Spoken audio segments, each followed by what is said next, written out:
गीता स्पंद के संग में आपका स्वागत है। देखिए, हम अपना काम करते हैं या किसी और के लिए काम करते हैं, उसमें भी अंतर आ जाता है।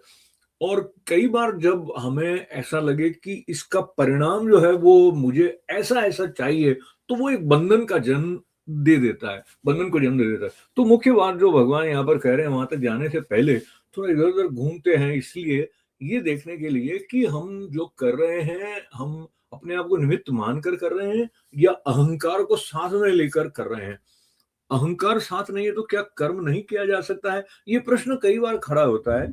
तो उसके बारे में जिसका जितना अभ्यास होता है उसको समझ में आ जाता है जब भीतर से कि जो ये शक्ति है, ये जो शब्द उच्चारण करने की और इनके साथ में अर्थ का विन्यास करने की क्षमता है, वो जहाँ से प्रवाहित हो रही है, जहाँ से आ रही है, तो उसी का है, मेरा क्या है? अब ये मैं कौन हूँ, इस बारे में भी चिंतन करने की आवश्यकता हो जाती है।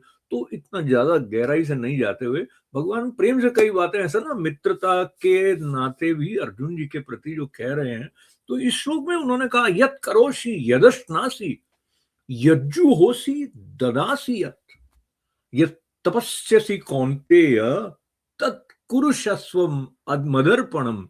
तो जब बहुत करुणा होती है, बहुत स्नेह होता है, तो बहुत सरल ढंग से कुछ बातें कह दी जाती है, देखो ऐसा-ऐसा कर लो। तो उस भाव से भगवान अर्जुन जी के प्रति जो यहाँ पर बात कह रहे हैं, वो मनुष्य मात्र के कल्याण का हेतु है। कहा कि हे अर्जुन, जो कुछ कर्म तू करता है, जो कुछ खाता है, हवन करता है, दान करता है और अपने धर्म के आचरण के लिए जो कुछ तप करता है, वो सब मुझे अर्पण कर दे। अब ये ऐसा नहीं कह रहे हैं कि मैं उनका अहंकार हो कि तेरा नहीं है, मेरा नहीं है, क्योंकि उनको पता है कि अर्पण करने से कर्म बंधन नहीं होगा, अर्पण करने से अहंकार शून्य होकर जो एकत्व का भाव है, वो जीवन के माधुर्य को प्रकट करने में सहायक होगा।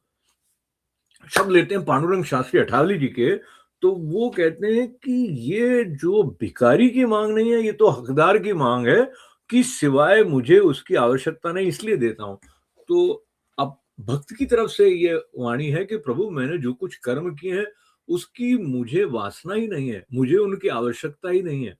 मैं नहीं करता हूं इसलिए देता हूं, और आवश्यकता नहीं है इसलिए देता हूं। मैं पूर्ण हूं।